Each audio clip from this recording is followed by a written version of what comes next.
Welcome সবাইকে ডাকবাংলো সাইমনে। আমি চলে এসেছি আপনাদের জন্য এক নতুন সত্যবতী ঘটনা নিয়ে। আর আজকের ঘটনা হচ্ছে এক ভুতুড়ে কটেজের উপর। আর আপনাদের কাছে যদি কোনো সত্যবতী ঘটনা থাকে তাহলে অবশ্যই আমাকে পাঠান, আমি আপনাদের গল্প আপনাদেরকেই পড়ে শোনাবো।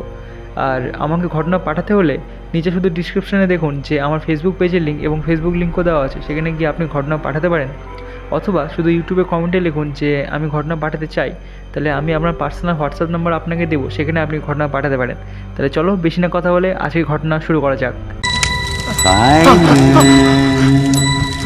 Simon, you're back.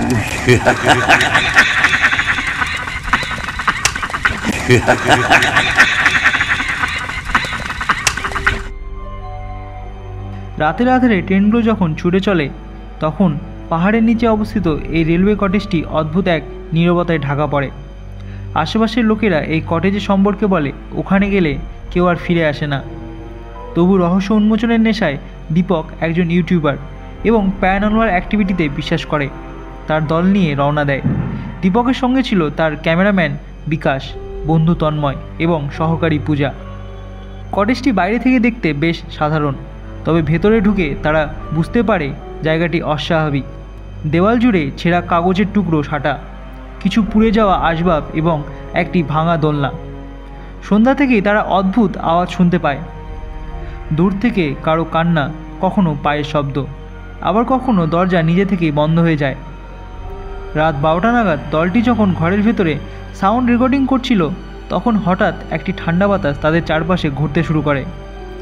Dipak camera চালু করে এবং দেখতে পায় তার পাশে একটি ছায়ামূর্তি দাঁড়িয়ে আছে। বিকাশ তার পাশে দাঁড়িয়েছিল, কিন্তু হঠাৎ তাদেরকে অদৃশ্য করে বিকাশ হারিয়ে গেল। তাকে খোঁজাখুঁজি শুরু করলো দলের সবাই, কিন্তু বিকাশকে কোথাও খুঁজে পাওয়া গেল না। পরদিন সকালে দীপক স্থানীয় এক বৃদ্ধের সঙ্গে দেখা করল। বৃদ্ধ জানালো সেই কটেজে বহু বছর আগে এক মহিলা এবং তার মেয়ে বাস করত।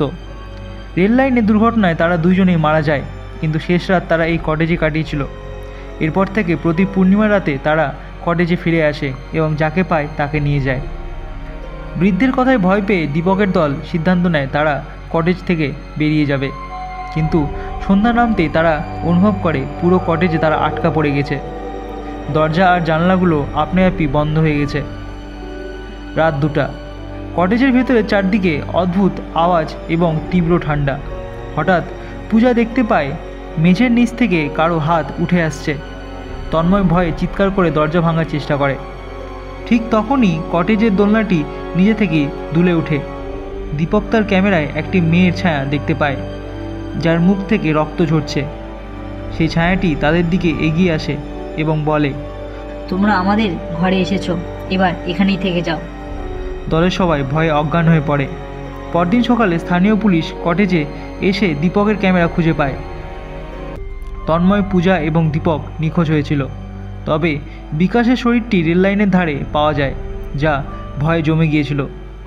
যখন ক্যামেরাটার ফুটেজ দেখা হয় তখন তাতে সেই ছায়ামূর্তির ভয়ঙ্কর দৃশ্য স্পষ্ট ধরা পড়ে।